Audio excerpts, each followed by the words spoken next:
네, 안녕하세요. 네, 안녕하세요. 네, 실은 어제가 아니죠. 그제, 원래 하려고 했던 날짜가 그제였죠. 네. 어쩌다 또 지금 이틀간 또 미뤄지긴 했는데, 생각보다 요즘 미증시가 이제 답보 상태를 보여주고 있는, 그러니까 좀, 물론 계속 신고점 경신에 기대감은 있지만, 좀처럼 정고점을 넘지 못하면서 약간 박스권 비슷하게 좀 횡보하는 느낌. 정확하게 말하면 결국 순환매 상태라고 볼 수도 있는데, 어쨌든 떨어지지도 않고 그렇다고 확 오르지도 않는 약간 그런 느낌인데 저는 이제 이게 미국장뿐만 아니라 현재 국내 증시도 약간 비슷한 느낌으로 지금 전고점 코스피 고점에 문을 두드리고 있지만 하지만 또 떨어지지는 않네 쉽게 약간 근데 이게 또 마음으로 표현하면 약간 쫑복 같은데 쫄지 않은 약간 그런 경계에 있는 느낌이 좀 강한 요즘 시장 상황이어서 특히 재미는 좀 많이 없을 수도 있는데 어쨌든 그만큼 또 중요한 이슈가 예전만큼 활발하진 않은데 그래도 나름의 어떤 이슈들이 있는지 한번 생각을 해보고 그 부분에 대해서 좀 생각해보는 시간이 되었으면 합니다. 다음요. 이게 요즘 항상 우리가 살펴보는 지표 중 하나인데 얼마큼 이제 신용융자 금액이 많이 늘어나 있는가 이 부분에 대해서 이제 나름 고점의 판도기처럼 역할을 하는 부분이 꽤 있어서 이게 나름의 그런 의미를 갖는 부분이 있는데 최근 상당히 신용 잔고가 많이 올라왔습니다. 가장 최근에 가장 큰 조정이 있었던 부분이 바로 4월 달이었는데요. 그 관세 이슈가 처음으로 크게 부각된 이후 또 국내뿐만 아니라 미국 장시가 급락하면서 그때 나름의 또 반대 매매도 일부 일어나면서 신용 잔고가 가장 많이 줄었는데요. 그때 저점 기준이 약 16조 정도입니다.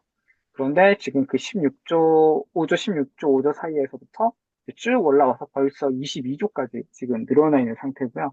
이번 달 기준으로요. 그리고 이 신용잔고 같은 경우에는 물론 이제 예전에 가장 높았던 시점이 저 오른쪽 아래에도 쓰여 있지만 역대 최고치가 바로 2021년 9월 달 기준인데 그 당시가 약 25조 중반 좀 넘는 금액 정도였는데 아직 그 고점까지는 조금의 룸이 남아있는 상태이긴 하지만 어쨌든 지금 상당히 생각보다 많은 자금들이 신용까지 동원돼서 상당히 올라와 있는 상태다.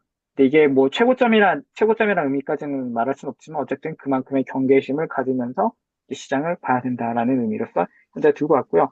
물론 그만큼 이제 신용 규모가 늘어났다는 것은 그만큼 이제 개미들도 나름은 이제 계속 더 올라갈 거라는 기대하에 일단 이런 금액을 투자한 예상 것으로 생각되고요. 실제로도 이제 이재명 정부 들어서 이제 증시를 계속 부양하고 특히 이제 가장 강력한 부동산 규제 정책을 발표했는데요. 그게 이제 627 규제 정책으로 이름이 불리고 있는데 이제 금융권에 돈을 풀었을 때 이제 기업과 가게 어느 쪽으로 자금이 흘러 들어가냐 이런 관점에서 봤을 때 가게로 들어가면 이 돈이 대부분 부동산으로 가기 때문에 그 부분에 대해서 좀 규제를 많이 강력하게 해서 가급적이면 이 돈들이 기업 쪽, 즉 투자 쪽으로 많이 몰려서 결국에는 금융 투자가 활발하게 일어나고 이제 주식시장에서 좀 더 부양이 될 수 있는 약간 그런 환경을 만들기 위한 어떤 정책들의 현재 움직임이라고 생각하면 좋을 것 같습니다. 다음요. 이게 저번에 발표했던 부분인데요. 저번에 이제 저희가 좀 주의 깊게 봐야 될 부분이 이제 정책적인 부분, 그리고 금리를 어떻게 해야 될지 부분, 그리고 현재 실물 경제와 성장, 어느 정도 투자에 활발함이 있는지, 즉 AI 기술 혁신이 얼마큼 활발하게 일어나고 있고, 그에 따른 기업들의 실적과 그 다음에 그 추가 투자 여력, 그리고 추가 성장 여력, 그런 부분에 대해서 주목을 해야 앞으로의 그 시장 방향을 좀 더 알 수 있다. 그래서 특히 그 중에서 이제 금리 관련해서 이번에 많은 이야기가 많았는데요. 이제 금리 관련해서는 이제 이번에 잭슨 홀 미팅이 있었고, 그리고 그전에도 그 각국의 여러 정상회담들이 있었고, 그 다음에 이제 금리 관련해서 이제 트럼프 대통령이 최근에 여러 이슈들을 만들고 있는데, 이제 오늘 다룰 내용이 이제 잭슨 홀 미팅 내용과, 그리고 이제 연준에 관련해서 이제 트럼프 대통령이 적극적으로 개입하겠다는 의지를 피력하면서, 이제 연준 이사들에 대한 여러 가지 인사권, 특히 해임 관련된 이슈, 그리고 이제 여기서는 깊게 다루지 않지만 최근 뉴스에 따르면 이제 트럼프 대통령이 시행한 관세 정책이 이제 어떤 국제 경제 규제법 관련법 관련해서 어떤 근거 조항이 있었는데 그걸 가지고 관세를 대통령이 행정명령으로서 시행한다는 것 자체에 약간 월권 행위가 아닌가에 대한 판단이 있었는데 그 부분에 대한 이슈가 또 이번에 어제 그제 있었습니다. 다음요. 이건 이제 저번에 마지막에 했던 부분이고 이제 동일하게 강조하기 위해서 이제 정책 그리고 금리 여부 그리고 이제 기술 혁신 이 부분에서 이제 오늘은 금리 부분에 대해서 많은 이야기를 이어나가도록 할 것 같습니다. 다음이요. 네, 이제 먼저 이제 최근에 가장 최근에 관련돼서 이제 금리를 들어가기 앞서 약간 이제 인트로적인 성격으로 이제 최근에 가장 이슈됐던 부분을 그냥 빠르게 한번 스킴 해보는 시간인데요. 일단 미국의 관세 정책에 대해서 이제 이슈가 있는데 아까 제가 말씀드린 대로 구두로 말씀드리로 트럼프 시대 관세가 약간 불법 판결을 받았다. 근데 이 불법 판결이라는 게 이제 1심 법원에서 한번 불법을 내렸고 2심 법원, 항소법원이라고 하죠. 미 연방 항소법원 2심에 해당되는 우리나라의 고등법원에 해당되는데 거기서 이제 불법 판결로 받았습니다. 그리고 나서 이제 최종 대법원이 남아 있는데요. 이제 대법원이 안타깝게도 이제 트럼프가 이미 보수 대법관 판사로서 임명을 해놔가지고 과반수 이상 아마 7인 이상이 아마 6인인가 7인 이상이 아마 보수 진영 인사들이고 이제 나머지 민주 진영 인사들이 남아 있는데 이제 본인 말로는 우리 진영에서 유리하다. 이게 분명히 대법원 가게 되면 이게 불법 판결이 뒤집어질 거다라는 어떤 그런 기대감이 피력하고 있고, 실제로 이 판결이 내려지기까지 약 대략 10월 1일 정도에 아마, 10월 1일 이후에 아마 최종적인 결정이 날 것 같은데, 그때까지는 이미 유효한, 현재까지 관세 정책이 계속 유효하게 이어질 것이기 때문에, 당연히, 현재 관성으로서 현재 정책 그대로 이어지는 어떤 흐름이 나타날 수밖에 없을 것으로 예상되고요. 그다음에 이제 증시 흐름과 외국인 자금 관련해서도 약간 역시나 이제 순환매가 된 부분도 있고 또 하나 이제 외국인 자금들이 약간 유출도 조금 이어지고 있는 부분. 대표적으로 그 이유 중 하나가 이제 최근에 고용 지표가 약간 부진하는 경향이 나오는데 이제 이건 잭슨홀 미팅 관련해서 이야기가 이어지겠지만 이제 고용 지표가 좀 둔화되는 경향을 보이고 있다. 정확하게 표현하자면 노동시장에서 이제 고용에 그 촉진되는 그 압력도 낮아졌지만 기업들의 이제 실적 그 약간 불안함 때문에 약간 비용을 절감하기 위해 이제 고용을 좀 줄이는 것도 있지만 반대로 이제 반이민 정책 미국이 대표적으로 실시하면서 이제 노동자들의 유입이 또 적어졌어요. 그래서 공급도 줄고 수요도 줄고 하지만 그럼에도 불구하고 결국은 균형을 좀 유지해서 많이 떨어지진 않지만 떨어질 것 같아 보이는 약간 그런 미묘한 느낌? 잭슨홀 미팅에서도 그 파월 연준장이 좀 비슷한 발언을 했는데요. 약간 그런 느낌의 약간 지금 상황이 좀 이어지고 있다. 그리고 이제 또 하나는 이제 중국이 특히나 이제 강력한 부양 정책을 보이고 있는데요. 특히 이제 정책적 지원이 기업 관련된 어떤 이제 그 연구비나 이제 그 지원금 그 성격의 그 방향으로 이제 강력한 이제 부양 정책을 펼치고 있는데 이게 생각보다 이게 중국이 항상 이 부양 정책을 발표할 때가 대표적으로 보면 항상 경기가 어려워지고 시장의 경기가 어려워져서 뭔가 상황이 안 좋을 때마다 뭔가 기업 정책에 대해 우호적인 어떤 정책을 발표하면서 오히려 띄워주고 그래서 이제 어떤 미묘한 상황이 일어나냐면 경제는 안 좋아져서 뭔가 생활이 힘들어졌는데 주가는 올라가는 약간. 근데 최근에도 지금 그런 경향이 똑같이 보여주고 있는데 지금 최근 이제 중국 증시가 생각보다 강한 이제 모습을 보여주고 있고 특히 중국의 이제 반도체 섹터에서도 이제 알리바바와 관련된 여러 반도체 기업들이나 이제 지금 생각보다 우리 코스피처럼 견조한 상승 랠리를 이제 두 자릿수 이상의 상승률을 보여주고 있는데요. 일단 이 정부의 이 정책도 하나의 좀 생각보다 중요한 그리고 이제 중국 투자의 매력도 생각보다 높이는 그런 영향으로서도 드러나고 있는 게 지금 가장 최근 시황이고요. 이제 대표적인 또 불확실성으로서는 역시나 이제 미국의 이제 이 정책 관련해서 계속 이 변화가 어떻게 될지 모르고 이제 고용지표 둔화로서 앞으로 경기는 더 침체될 것 같은 느낌의 방향을 지금 가리키고 있고 거기에 따라 이제 환율과 여러 가지 변동성이 확대되는 그런 시점을 또 맞이하고도 있다. 그리고 이제 글로벌 공급망 불확실성도 역시나 이제 각국 특히 이제 미국과 중국이 기존에는 이제 어, 우리 원래 안정적인 공급 체인망이 있었는데 최근에 특히 이제 미중 패권 전쟁 이후로부터는 더욱더 이제 미국과 중국 각자 도생 그리고 이제 각자 다 생산부터 마지막 그 제품까지 전부 다 하려고 하는 어떤 그런 움직임을 보면서 공급망이 분리되고 이제 특히나 최근에는 그 VU라고 해서 원래 바이든 정부 때 그 삼성전자나 SK하이닉스 등 이제 특히 반도체 기업들에게 원래는 최종 소비자가 누구인지를 확실하게 검증될 수 있는 절차 안에서만 이 반도체를 판매할 수 있도록 했었습니다. 그리고 그거에 대해서 미국 정부의 확인을 매번 받을 수 있도록 원래 조치를 했었는데 의외적으로 이제 동맹국들, 특히 이제 한국이 대표적으로 포함되겠죠. 일본도 물론 포함되고, 이런 동맹국들에게는 그런 확인 절차를 면제해줘서, 너네들 믿어주겠다. 너희들 뭐 매번 승인 안 받아도 돼라고 면제를 해줬었는데, 그 면제가 철회됐습니다. 바로 트럼프 때. 이번에 철회했는데요. 그것 때문에 이제 최근 한 이틀 전, 3일 전, 한번 이제 삼성이나 SK주, 반도체주가 전반적으로 한번 조정을 받은 모습이 잠깐 나왔었고요. 물론 이제 이게 결국에는 이제 미국의 이제 이 통제로서 이제 중국에서의 이제 매출 증가분이 이제 좀 많이 기대가 꺾일 수밖에 없는. 그러니까 이제, 물론 이제 삼성, 하이닉스도 그렇지만, 이제 최근에 이제 엔비디아도 많이 연관돼가지고, 엔비디아의 그 H20, 지금까지 이제 중국에 수출하는 가장, 물론 저가 제품이지만 가장 비싼 이제 반도체로서 여겨졌던 H20도 지금 이제 중국 내에서 판매가 이제 어떻게 될지 모르는, 그래서 엔비디아도 최근에 살짝 부진해지는 모습을 보여주고 있는 그런 최근 시황이 있었습니다. 다음에 이제 트럼프 이제 관세불법 이게 이제 소송이 좀 많이 길어지겠는데요. 일단 지금 미 항소법원에서 이미 결과가 나왔고요. 트럼프 관세는 불법이다. 너가 그 뭐야 국제 비상 경제 권한법 이거에 관련해서 이걸 근거로 이제 행정명령을 내렸는데 이거는 유효하지 않다. 월권이다라는 판단을 내렸고요. 하지만 이제 트럼프는 결국 아까 말씀드린 대로 너네들 이 항소법원 판사들이 너무 편파적인 사람들이다. 대법원에서 우리가 반드시 이길 것이다라는 어떤 그런 자신감을 내보면서 결국은 네, 결국은 이제 트럼프 말대로 될지 안 될지, 물론 이제 될 가능성이 좀 높을 수도 있긴 한데, 어쨌든 그 부분에 대한 이슈가 있었고요. 다음이요.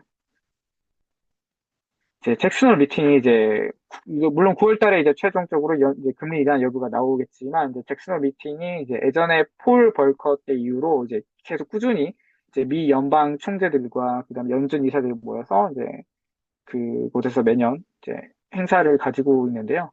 일단 지금 가장 최근 이제 지표로서 하나가 이제 노동시장, 고용시장 관련돼서 이제 조금 둔화된 모습이 보여주고 있습니다. 근데 고용시장 이 노동력 이 지표는 최종적인 이제 후행 지표 중 하나이고 이미 경기가 안 좋아지고 난 다음부터 이제 기업들이 이제 비용 절감과 그다음에 이제 그 마진을 유지하기 위해서 이제 조절할 수 있는 불가피하게 이제 고용을 줄이는 어떤 그런 현상이 드러나는데 지금 최근 이제 고용의 둔화, 즉 고용이 이제 기업들이 많이 하고 있지 않다는 의미죠. 이 부분은 이제 결국은 이제 실업률 증가로도 이어질 수 있고 실업률 증가가 되면 이제 소비가 줄어들면 이제 악순환의 고리가 빠지게 될 수가 있는 건데 일단 어쨌든 지금 고용 둔화가 이미 보여지고 있다. 이 고용 둔화는 이제 아까 말씀드린 대로 생각보다 이 실업률에는 지금 영향을 미치고 있지 않다. 근데 실업률은 여전히 낮은 4.2%를 기록하고 있다라는 식으로 표현을 했는데 왜 그, 그 실업률에는 그렇게 영향을 미치지 않느냐. 근데 아까 말씀드린 대로 이 이민자 수의 급격한 감소로 인해서 결국에는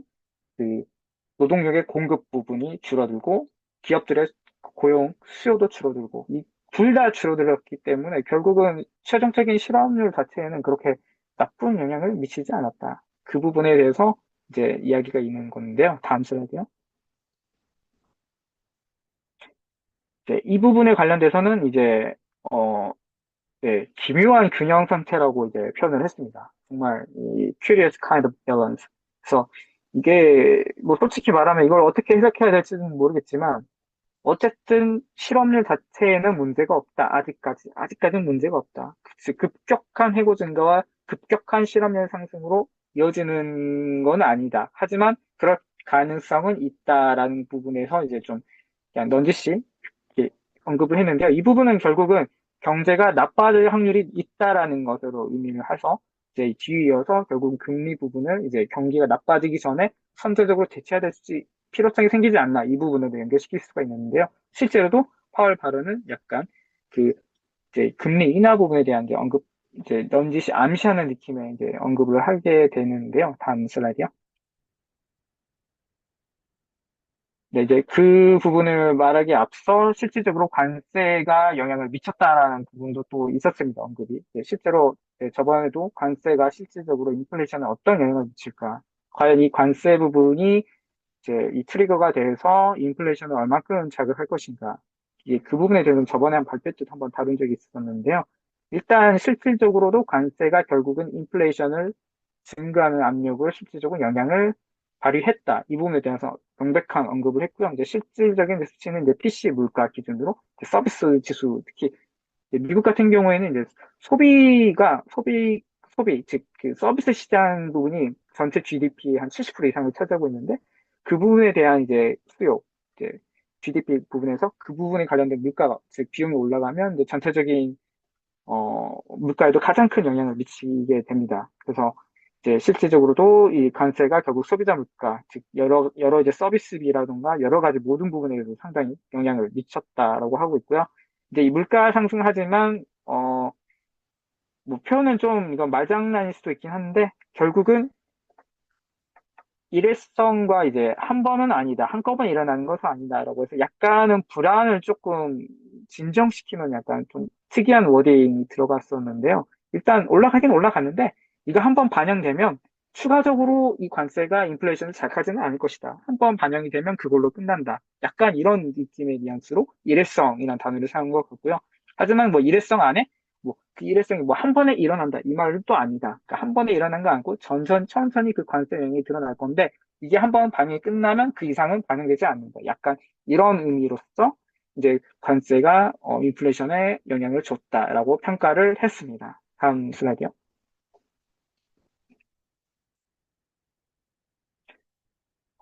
이제 이러면서 결국은 이제 우리는 이제 이런 위험을 지속적으로 관리하도록 할 것이다. 즉, 이게 앞으로 이 관세라던가 이 관세가 트리거된 인플레이션이 계속 일어나진 않도록 우리가 모니터링 할 것이고, 그런 낌새가 보인다면 적극적으로 개입할 것이다라는 어떤 이제 그런 만트로 이제 결국은 마무리를 했고, 이제 아까 말씀드렸던 것처럼 어, 이미 이제 관세에 의한 영향으로 인플레이션이 실제적으로 나타났지만 그것이 고용 위험의 하락, 즉 실업률 문제까지 이어지지 않았다. 이 기묘한 밸런스 사이에 실업률까지 이어지지 않았다. 하지만 경기가 안 좋아질 상황은 분명히 존재한다. 확률상 그럴 것처럼 볼지도 모른다라는 약간 네, 경기가 하방 쪽으로 그래도 지금 괜찮은데 하방 쪽으로 가고 있다. 약간 이런 뉘앙스로 지금 네, 결국은 계속 말하는 걸 들을 수가 있었습니다.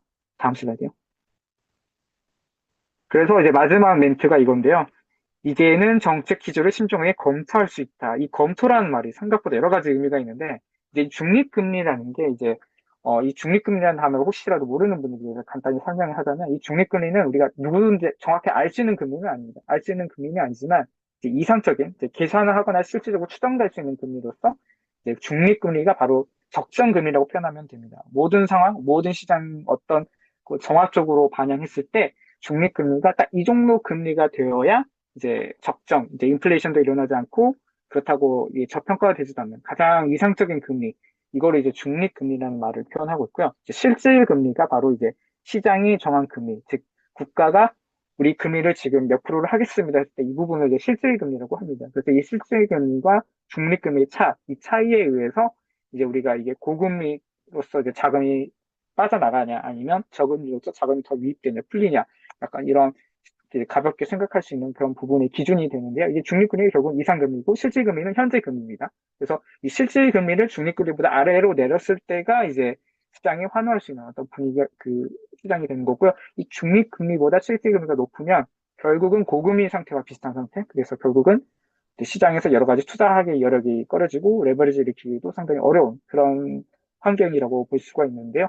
마지막으로서 이제 파월은 결국은 현재 상황으로 봤을 때 이제는 좀 정책 기조를 신중하게 검토해야 하지 않을까. 이 검토란 부분이 결국은 금리를 내려야 될 수도 있지 않을까라는 부분으로 해석되는 게 이제 가장 합리적인 해석이었고요. 그래서 실질적으로도 시장은 그 잭슨홀 미팅이 끝난 이후에 이제 금리 인하 확률이 더 올라가는 이제 금리 인하가 실질적으로 일어나지 않을까라는 어떤 기대가 그래서 그런 기대가 이제 있었고요. 그 부분에 대해서 이제 마지막에 보시면 사실상 금리 인하를 예고하는 편이다. 즉 이제 금리가 여전히 높고 위험의 균형이 변하고 있어 이제는 정책 기조를 조정할 필요가 있다. 이 부분이 이제 조정이란 말이 결국은 금리 올리는 게 아니라 이제 내리겠다라는 부분으로밖에 해석될 수가 없기 때문에 그 부분에 대해서 이제 네 이제 시장에서는 좀 더 금리 인하 기대감을 좀 더 높여가고 있었던 상황이었습니다. 다음 슬라이드요.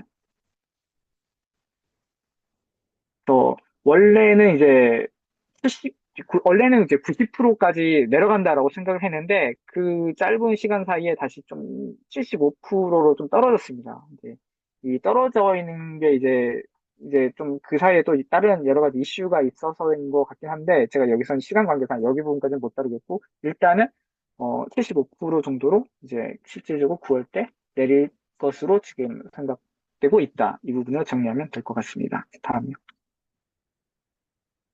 이제 다음은 이제 연준의 이사 관련해서 이제 트럼프 대통령이 인사권을 표현하기 애매한데, 원래는 임명은 대통령이 하는 게 맞죠. 임명은 대통령이 하는 게 맞는데, 연준의 독립성을 보장하기 위해 기본적으로, 몇 년이지? 14년? 18년? 잠깐만요. 제가 갑자기 숫자가 헷갈리는데, 14년 또는 18년. 연준 이사가 임기가 보장되는 어떤 독립된 아주 막강한 사법부와 비슷한, 사법부의 판사와 비슷한 막강한 독립성을 보장하는 그런 직책인데, 거기에 사상 처음으로, 대통령상 사상 처음으로 이제 트럼프 대통령이 이제 이사들에 대해서 해고를 해버리겠다. 내가 해고시켜버리겠다. 약간 이런 거의 뭐 이게 월권이 될지 안 될지는 이제 물론 사법부의 판단을 받아봐야 알 수 있겠지만 어쨌든 그런 시도를 하고 있는 초유의 사태가 지금 벌어지고 있는데요. 이제 대표적으로 현재 연준 이사 의장은 이제 파월 연준 의장이 현재의 상태이고 그 외에 이제 이사진들이 몇 명 있는데 그 이사가 이제 총 연준 의장 포함해서 7명이 일단 연준에서 포함되는 사람이 있고 그 외에 이제 각국 연방 정부의 은행 총재들 중에 몇 명이 또 이렇게 돌아가면서 그 이사직을 수행하는 어떤 이런 시스템으로 되어 있는데요. 이제 처음으로 이제 트럼프 대통령이 이제 리사 쿡, 예, 이제 바이든 민주당 인사죠. 그러니까 민주당에서 임명한 이제 바이든이 아마 임기가 끝나기 직전에 아마 임명한 걸로 알고 있는데 그래서 가장 긴 임기가 남아 있는 사람입니다. 그분에 대해서 이제 좀 어떤 빌미를 가지고 해고를 시키려고 하는 지금 시도를 보여주고 있는 상태고요. 다음에 이제 리사 쿡 말고 이제 이 다른 이사 이것도 이제 바이든 정부 사람이 때 이제 임명된 민주당 쪽 약간 그런 이사인 성격인데 이 부분은 이미 사임을 했습니다. 사임을 해버렸고 어 사임을 하고 나서 지금 임시로 일단 스티브 미란 우리가 자주 들었던 이제는 미란 보고서 나오고 이제 트럼프 정부에서 좀 여러 가지 활동을 하고 있는 어떤 스티브 미란 이 사람이 이제 임시적으로 들어갔고요. 이게 그러니까 임시직이어서 이게 뭐 그 일반 이사처럼 이렇게 쭉 오래 임기 이렇게 임명되는 게 아니라 언제든지 내려올 수 있고 다시 이렇게 누구 다른 사람을 또 바꿀 수도 있는 약간 그런 느낌의 성격인데요. 현재 일단 지금 민주자 이상 한 명 나가고 이제 트럼프 인사로 한 명 바뀐 상황인 거고요. 다음 슬라이드요. 네, 네. 그래서 현재 네, 트럼프가 이제 연준 이사진에 관련해서 개입을 하려고 하는데 현재 기존에 어, 바이든 정부 때 이미 임명됐던 연준 이사들을 포함해 보면 일단 파월이 일단 바이든 때 연임이 됐고요. 그리고 이제 바이든 시대에 이제 4명, 즉 비트럼프계 인사들이 임명이 되게 됩니다. 그래서 총 비트럼프 인사 5명 대 친트럼프 2명, 5대2 구도로 이제 연준 자체만의 이사진에서는 그런 구성이 됐었는데요. 이제 이 구성을 트럼프가 바꾸려고 시도를 하고 있고, 이제 실질적으로 현재 리사 쿡 가장 많은 임기가 남은 이사인데요. 이제 바이든이 사임하기 직전에 임명을 했기 때문에 가장 많은 임기가 남아있는 상태의 이사였고, 그다음에 이제 그 옆에 보먼 이사들을 최근에 이제 사임을 시켜버렸죠. 그래서 현재 거기 자리에 이제 임시직으로 스티븐 미란을 임명을 해서 이제 이사 쿡을 사임시키고 새로운 누군가를 임명을 시키게 된다면 이제 친 트럼프 인사가 4명이 되고 이제 비트럼프, 이제 파월도 엄밀히 말하면 원래는 트럼프가 최초로 임명을 했고 바이든 때 연임이 된 거지만 결국에는 일단 분류 자체로는 이미 비트럼프 진영으로 분류되기 때문에 최종적인 스코어는 4대3으로 만들어서 결국엔 파월의 의도대로 이제 연준이 정부 행정부 정책과 발맞춰서 움직일 수 있게끔 뭐 좀 더 직설적으로 말한다면 금리 인하를 시도하려고 하는 아주 적극적인 행보를 보이고 있다라고 볼 수 있겠습니다. 다음이요. 네, 아까 말씀드린 대로 이제 지금 리사 쿡 현재 지금 가장 이슈가 되고 있죠. 지금 현재 이미 어, 해임을 위해서 이제 법원의 판단도 남겨 있는 상태이긴 하지만 어쨌든 이제 가장 길게 남은 임기가 남은 리사 쿡을 이제 제거 대상으로서 가장 우선순위로서 제거를 지금 하려고 하고 있고요. 이제 그에 비해 이제 파월 같은 경우에는 이제 이사직은 2028년까지지만 이제 그 이사 중에서 연준 의장이 이제 견임을 하게 되는데요. 그 연준 의장으로서의 임기는 내년 5월까지입니다. 그래서 일단 파월 같은 경우도 이제 이번에 이제 9월 달 잭슨홀 미팅에서는 물론 이제 이런 언급을 이제 약간 시사하긴 했지만 금리 인하를 할 수 있다, 정책적 조정을 시작할 수 있다라는 표현을 하긴 했지만 이제 다른 분석에서는 어떤 의미로 볼 수도 있냐면 이제 약간은 파월 연준 의장이 약간은 정치적인 상황을 고려해서 의사 결정을 내렸다라고도 표현을 하기도 해요. 왜냐하면 만약 파월 그 연준이 끝까지 완강하게 이제 금리 인하를 거부하게 된다면 역시 파월 또한 이제 트럼프 정부의 이제 가장 우선순위 또 제거 대상이 되고 이제 기존에 이제 연준 의장은 물론 내년 5월까지지만 이제 이사의 이제 직함은 28년까지 이제 어, 일할 수 있기 때문에 그 기간 동안 어떤 의미에서 보면 이렇게 잃어버릴 수도 있기 때문에 오히려 좀 양보를 하고 이제 남은 기간 동안 연준 의사로서 이제 충분한 영향력을 최대한 해서 견제를 해보자. 약간 이런 한 발 물러선 약간 정치적인 의도가 있는 행보일 수도 있다. 약간 이렇게 보는 시각도 존재합니다. 그래서 어쨌든 현재 잭슨홀 미팅에서 이제 여러 가지 지금 현재 트럼프가 이제 연준 이사진에 대해서 여러 가지 개입을 하고 있는데 그 와중에도 이제 이런 정치적 상황을 고려한 이제 파월 연준장의 선택이지 않은가. 약간 이게 좀, 이렇게 좀 신빙성 있게 보는 한 견해인 것 같아요. 그리고 이제 현재 남은 이제 만약 리사프 그 연준 이사를 해임시키게 되면 이제 그 자리에 어떤 누가 들어갈 것인가라는 여러 가지 이제 후보로 불리는 사람들이 있는데요. 근데 이 후보는 이제 대표적으로 대부분이 다 공화당 쪽 인사들이 대부분이고요. 현재 어, 케빈 헤셋 국가경제위원장 이미 행정부의 일원으로 지금 참여하고 있는 사람도 예, 있습니다. 그래서 이제 생각보다 이제 리사 쿡 자체가 만약 연준 이사로 이제 해임이 되게 된다면 그 자체만으로도 이미 연준의 독립성의 훼손 그리고 이제 새로 투입된 인사들의 또한 약간 편향성, 그리고 단순한 편향성뿐만이 아니라 약간 이제 좀, 이제 기관 자체의 존립에 대해서도 많이 걱정하고 우려하는 그런 목소리가 있었고, 이제 최근에 미국 경제학자 200명 이상이 아마 성명을 낸 것으로 알고 있어요.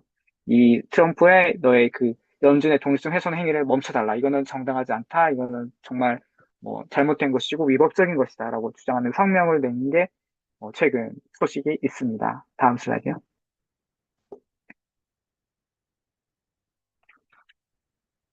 또 이제 지금 역대적으로 이제 처음이고요. 이제 연준사에 대해서 실질적으로 이제 행정부가 이제 어떤 개입을 해서 권한을 임명권 이상의 어떤 이제 해임하는 거죠. 그 약간 이 부분에 대해서 월권 행위인가 아닌가 이 부분이 그냥 이제 추후 법원의 판단도 나오겠지만 그것과 별도로 이미 대통령으로서의 트럼프는 이미 대통령이 금리 결정에 관여해야 된다라고 이미 이런 식으로 언급을 많이 했습니다. 그리고 뭐 여기서 이제 발언권, 저는 대통령이 금리 결정에 최선의 발언권을 가져야 된다고 생각합니다. 하지만 이게 단순히 발언권 수준이 아닌 걸로 이미 충분히 느껴지죠. 이게 거의 내 행정부의 그 정책의 보조에 잘 맞춰서 넌 따라와라. 거의 이런 느낌의 그 지금 행보이기 때문에 이게 좀 너무나도 강력한 이 뭔가 이 대통령의 존재로서 지금 좀 부각이 되는 면도 분명히 분명한 점인 것 같습니다.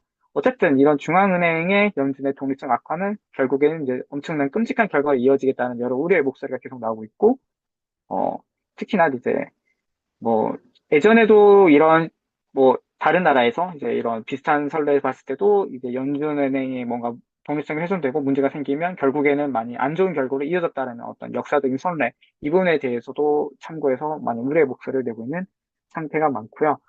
지금 이제 비트코인 가격이 이제 맨 왼쪽 아래 하단에 지금 있는데, 어쨌든 이제 이 트럼프의 강력한 행보에 발맞춰서 금리 인하가 확실히 가능하지 않을까라는 기대가 훨씬 커져서, 이제 그에 대해서 이제 금리 인하에 따른 이제 실물 자산, 대표적인, 실물 자산은 뭐 금이지만 일단 금과도 약간 유사하게 이제 좀 자산으로서 성격을 갖게 된 비트코인 가격이 생각보다 오르고 있었습니다. 물론 이제 지금 다시 좀 떨어지긴 했는데, 일단 이제 이 트럼프의 이 연준 이사진 관련된 사건이 일어난 직후에는 아주 높은 가격대를 보이고 있었습니다. 다음요.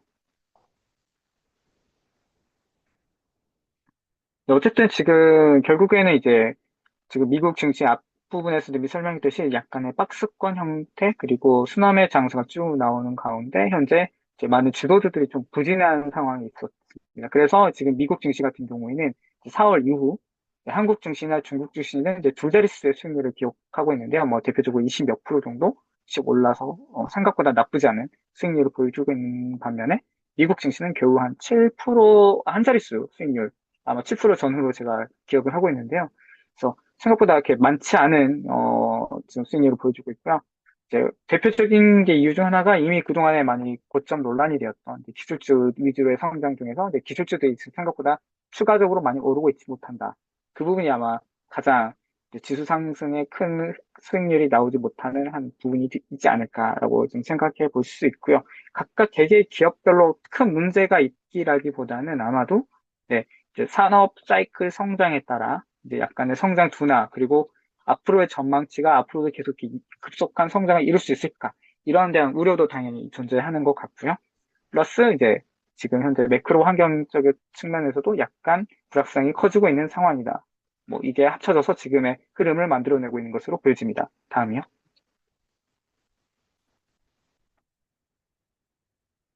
어쨌든 주도주는 이제 좀 쉬어가고 있지만 네, 대표적인 이제 뭐 엔비디아 같은 경우도 대표적으로 지금 좀 쉬어가고 있죠. 근데 이 엔비디아가 약세가 보이는 것도 어떤 식 보면 지금 최근에 엊그제였죠. 아마 젠슨 황이 이제 엔비디아 실적 발표를 했는데 실질적으로 YOY 기준으로 작년 동기 대비 50 몇 프로 정도 성장을 보여줬고요.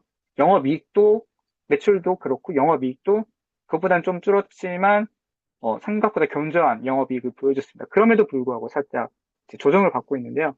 물론 이제 중국 이슈도 있고 이제 중국의 대표적으로 이제 H20 이제 공급에 대해서 원래 트럼프 이제 정부가 원래는 제한을 하려고 했다가 이제 중국 수출 매출액에 대한 15%를 뭐 미국 행정부의 정부에 헌납하게 되면 우리가 허락하겠다라는 얘기 때문에 이제 엔비디아가 그 제안으로 이제 받아들여서 다시 수출하려고 하지만 이제 중국에서 반대로 이제 엔비디아 칩에 대한 어떤 보안적인 이슈로 그리고 자국 기업들에게 더 이상 엔비디아의 그 칩을 사는 것에 대해서 사지 않는 것을 약간 권유하는 그런 제스처가 나옴으로써 지금 엔비디아의 이익 부분에 대해서 좀 많이 우려가 지금 많이 불거지고 있는 상황입니다. 그래서 결국에는 이제 현재 조정이 이루어지고 있고요.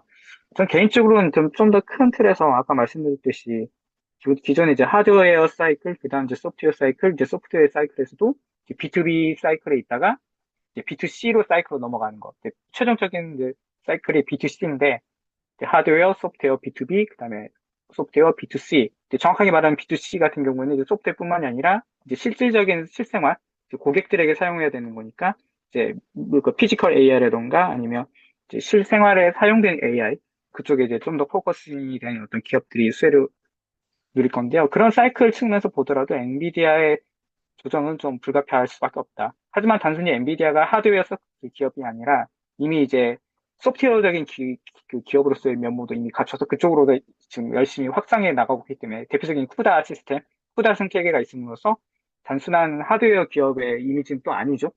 하지만 이제 그 안에 이제 매출이 어떤 부분에 얼마큼 비중이 있느냐에 따라서 충분히 또 논의 될 수 있는 부분이 있지만 어쨌든 엔비디아 같은 경우에는 이제 기존에 이제 하드웨어 관련돼서는 이제 다른 경쟁 업체가 등장할 것이고 현재 이제 독점적인 엔비디아의 그 반도체 지배력이 점점 약화될 것이라고 보는 부분이 생각보다 많을 거고요. 그럼에 따라 엔비디아는 뭐 크게 떨어질 것까지는 않지만 어쨌든 조정하고 좀 지금처럼의 견조한 흐름보다는 좀 완만해질 수밖에 없다. 이 부분이 가장 이제 주도적인 뷰라고 생각이 됩니다. 다음이요. 네, 이제 지금 몇 가지 이제 지금 AI 주도주가 쉬어가는 이유 중에도 이제 간간히 몇 가지 이슈가 있었죠. 이제 샘 알트만의 이제 AI 시장 과열 상태라고 했는데 이게 정확하게 말하면 이제 일부 기업들이 좀 실적에 비해서 좀 과대하게 평가받고 있다라고 한 이런 언급을 아마 좀 이렇게 말하는 것 같고요. 그 다음에 이제 뭐 MIT 보고서 이건 이제 좀 재밌는 게 대학교 보고서가 시장에 엄청난 영향을 줬습니다. 이것도 아마 전례가 없는 수준의 어떤 느낌인데, 이제 일개 대학에서 낸 보고서 하나가 이제 시장에, 그것도 이제 평가에 대해서 이제 이 정도로 심각하게 받아들이고 반응한다는 것도 좀 전대미문의 좀 특이한 현상이라고 지금 생각이 되는데요. 어쨌든 이제 대학교에서 나온 보고서 때문에라도 지금 AI의 앞으로의 전망에서 이제 성과가 없는데도 이렇게 고평가받는 게 맞나? 이 매출이 따라오고 있냐, 안 오냐? 물론 이제 샘 알트만 발언에서 말했듯이 그 가격대에 알맞는 걸맞는 매출을 보이고 있는 기업이 있는 반면 그 가격대에 걸맞지 않은 아직 매출이 따라오지 못한 기업도 분명히 있으니까 이제 그런 기업들에 대해서는 당연히 충분히 의미 있는 우려이고 타당한 어떤 그 분석이라고도 볼 수 있을 것 같습니다. 그리고 이제 팔란티오 공매도 보고서 그리고 이제 메타 같은 경우에도 이제 그동안에 공격적인 비용을 지불하며 AI 인력을 이렇게 채용을 했던 부분에 있어서도 조금 이제 좀 주춤한 느낌? 그리고 아까 말했듯이 엔비디아 H20 생산을 이제 엔비디아에서도 이제 자체적으로 대응해서 이제 그 밑에 하부, 이제 하청들에 대해서 이제 H20의 생산에 대해서 잠깐 멈춰달라. 약간 이런 이제 오더가 있었습니다. 그래서 이 부분들에 관련돼서 여러 가지 우려들이 지금 많이 불거지고 있는 상황이죠. 다음이요.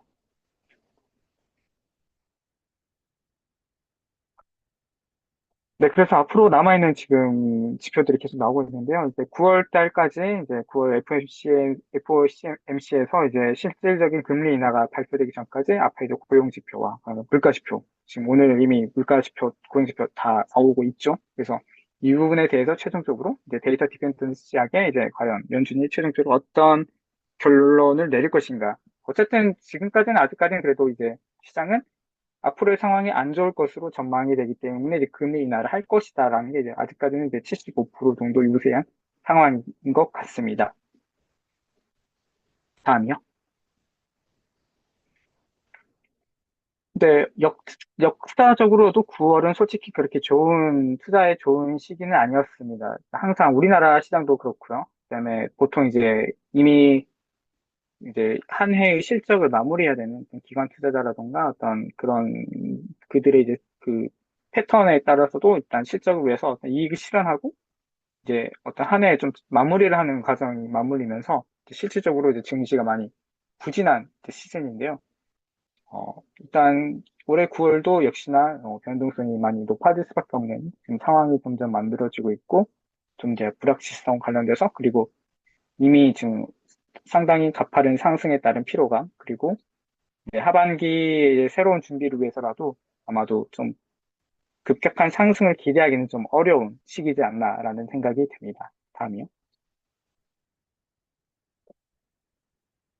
근데 이거는 이제 제가 저번에도 발표했던 부분인데, 이제 여기 보면 7월 달에 아마 추가된 걸로 알고 있어요. 그래서 시장의 유동성을 계속 풀고 있다. 어쨌든 이 유동성 자체만으로 자극되는 인플레이션, 이제 보통의 인플레이션이라고 생각을 하는데요. 어쨌든 이런 인플레이션에 따라서 이제 중립금리는 계속 조금씩 오를 수밖에 없고, 그 중립금리에 대응해서 적절한 수준의 금리 인하가 있다면 이제 시장에 아주 호재로 적용할 수 있는 여지가 있고, 또 하나는 이제 이런 유동성의 효과가 전 개인적으로 어떻게 생각하냐면 이제 하방에 좀 든든한 버팀목이 된다. 그래서 주가가 어느 정도 일단 만약 조정을 받게 되거나 좀 쉬어가게 될 때 그거에 대해서 다시 새로운 매수세가 계속 유입될 수 있다.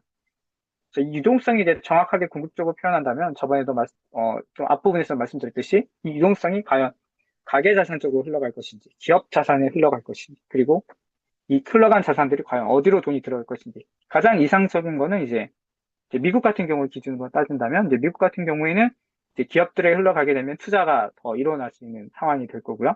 그 투자가 결국에는 이 금융시장 쪽으로도 많이 유입이 되는 방향으로 이루어지니까 많은 좋은 선순환을 보일 것이고, 가게에 들어갈 경우에는 이제 좀 더 부동산 쪽에 빠질 염려가 있고, 어, 약간은 이제 투자 쪽에 돈이 좀 더 쏠림이 좀 약화되는 그런 느낌이 있을 수 있어서 그 부분에 대한 이제 어떤 경향이 있는지, 그 부분에 대한 정책이 과연 어떤 방향으로 돈을 어, 흘러가게 하는 건지 이 부분에 대해서는 계속 지속적인 모니터링이 필요할 것으로 생각이 됩니다. 다음이요. 그리고 이제 한미 정상회담이 있었죠. 네, 이 한미 정상회담이 이제 좀 이미 지금 시점으로는 좀 이미 옛날 같은 느낌도 들긴 하지만 어쨌든 우리나라에 있어서는 생각보다 큰 이슈로 많이 있었습니다. 어쨌든 이제 이재명 대통령과 이제 트럼프 대통령 간에 이제 미국에서의 워싱턴에서의 한미 정상회담에 관련돼서 여러 가지 이슈들이 있었는데요. 이렇게 생각보다 이제 많은 염려에 불구하고 일단 이제 가장 압축된 요약본인데요. 이제 좀 하나의 캐치프레이즈로서 좀 가장 유명한 말이 하나 생겼죠. 이제 이재명 대통령이 이제 트럼프 대통령의 여러 좀 다르게 말하면 비를 잘 맞춘다라고 표현할 수도 있고 어떤 면에서 보면 어쨌든 잘 치켜 세운다 그런 면모가 좀 많이 보여지는데요. 가장 기억에 남는 멘트가 역시나 이 트럼프 대통령이 피스메이커로 나선다면 저는 페이스메이커로서 돕겠다라고 한 이 부분이 이제 가장 이제 그 정상회담 중에서도 가장 이제 임팩트가 있는 말로서 좀 남아있는데 이게 좀 많은 걸 함축하고 있죠. 미국의 위치가 결국에는 이제 우리가 어떤 식으로 미국과 협력해 나갈 것이고 그 과정에서 이제 어떤 식의 뭐 예시로서 하나의 예시로서도 가장 단명하게 드러낼 수 있는 그런 것들이고 그때 이어서 또 똑같이 북한에 트럼프 월드를 세워 제가 골프 치기 있기를 바란다. 그 뭔가 트럼프 대통령이 가장 좋아하는 골프라는 운동도 활용하고 그다음 트럼프 대통령의 개인적인 치적, 뭐 평화에 대한 업적이라던가 이런 부분에서도 업적 이룩할 수 있는 그 부분을 좀 적절히 자극하는 아주 그 상대방을 이제 어쨌든 치켜 세우는 그래서 기분 좋게 만드는 약간 이런 적절한 화법을 잘 구사를 해서 이제 좀 회담 분위기는 제대로 좀 부드럽게 흘러간 결과로 이어졌고요. 이제 가장 중요한 건 일단 우리나라와 이제 미국의 가장 중요한 부분이 원자력과 조선의 협력 이 부분이 이제 가장 큰 부분이고 나머지 부분도 물론 있지만 어쨌든 우리나라를 필요로 하는 미국의 가장 큰 부분이 바로 이제 이 에너지 부분과 그다음에 조선어 협력이다. 이 두 가지가 모두가 상징성이 띠고 있는 게 바로 미국의 제조업이 무너진 현상을 지금 보여주고 있죠. 그 무너진 제조업을 이제 우리나라가 대신 채워주고 이제 그것을 다시 육성해주고 거기에 대해서 다시 활력을 넣어주는 그런 역할을 우리가 아주 중요한 역할이죠. 이건 미국 혼자서는 할 수 없는 건데 어쨌든 미국이 우리를 필요로 하고 있는 부분이 분명히 있다.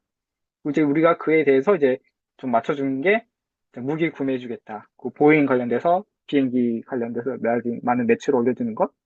확정된 건 아니지만 이제 알래스카 관련된 프로젝트도 일단 밑밥은 던져준 느낌으로 이 정도로 대충 정리할 수 있지 않을까. 그 농축산물 개방은 예전에 우리가 관세 그 협약할 때 그 내용 그대로입니다. 최종적으로 소고기 그리고 쌀은 제외된 나머지 모든 부분은 이제 개방된 그 느낌으로 이제 결국 그대로 갔고요.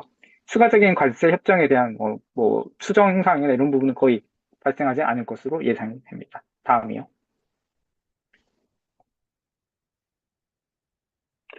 네, 이 부분은 이제 좀 더, 이제 각각의 이제 원전과 조선 특히나 이제 중심으로 해서 결국 이제 각각 한국과 미국에서 어떤 기업들이 이 부분에 대해서 협력을 하게 되고, 어떤 이제 관련이 있는지 이 부분에 대한 간단한 장표인데요. 어쨌든 우리나라의 이제, 이제 대표적인 원전에서는 당연히 이제 떠올 수밖에 없는 게 한수원과 두산 에너빌리티, 그리고 삼성물산, 또 건설 관련된 여러 그 현대건설이라든가 HD 현대, 그리고 하나은행, 뭐 하나오션 이 부분은 이제 삼성중공업은 이제 조선 부분에서도 가장 강력한 이제 우리나라의 기업들인 거죠. 그래서 이런 부분들이 이제 우리가 투자할 때 어느 정도 참고해서 앞으로의 그 정부 정책과 발맞춰서 수요를 있는 업종들을 좀 더 잘 분간해서 네, 투자해 나가면 상당히 좋은 도움을 받을 수 있을 것으로 예상이 됩니다. 다음이요. 이게 이미 지금 오는 날짜는 아닌데요. 죄송하지만 이게 아마 9월 2일 기준으로 아마 제가 지금 코스피 집수를 해놓은 거고, 그때 관련된 느낌의 마지막 코멘트인데요. 어쨌든 그 당시 기준으로는 이제 한국 같은 경우에는 이제 아시아 시장 같은 경우에는 이제 한국을 중심으로 한 이제 아시아 반도체 주가가 변동성이 좀 컸던 시기. 특히 엔비디아가 관련된 이슈가 또 있었고, 그다음에 삼성과 SK 하이닉스도 그, 그 바이든 정부 때, 했던 미국의 규제 조치가 이제 다시 좀 적용이 되는 바람에 좀 많이 좀 변동성이 커졌던 부분이 있고요. 또 전에도 말했듯이 이제 알리바바가 신규 자체 AI 칩을 출시하겠다라는 소식이 알려지면서 이제 반도체 기존에 우리 메모리 반도체뿐만이 아니라 앞으로는 이제 엔비디아까지 좀 더 위협하게 되는 그래서 독점 구조에 대해서 여러 가지 영향이 될 수밖에 없는 그런 우려가 많이 반영된 한 주였던 것 같습니다. 그리고 당연히 이제 기관과 외인 중심으로는 약간 유형 회피 위한 이제 차익 매물도 당연히 떨어졌고요. 이제 물론 순환매의 영향도 있고요. 그래서 현재 보여주고 있는 주가의 모습이 어떤 일을 보면 이런 영향들을 좀 단적으로 보여주는 예이지 않나라고 생각이 듭니다. 다음이요. 네, 이제 그때 기준으로 이제 또 한경 컨센서스에서 어떤 내용들의 이제 리포트가 올라왔는지를 봐봤는데요. 다음 슬라이드요.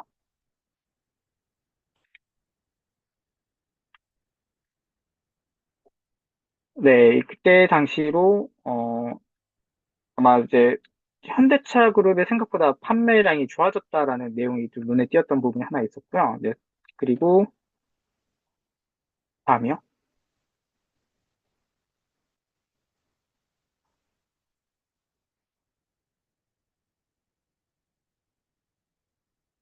네, 어쨌든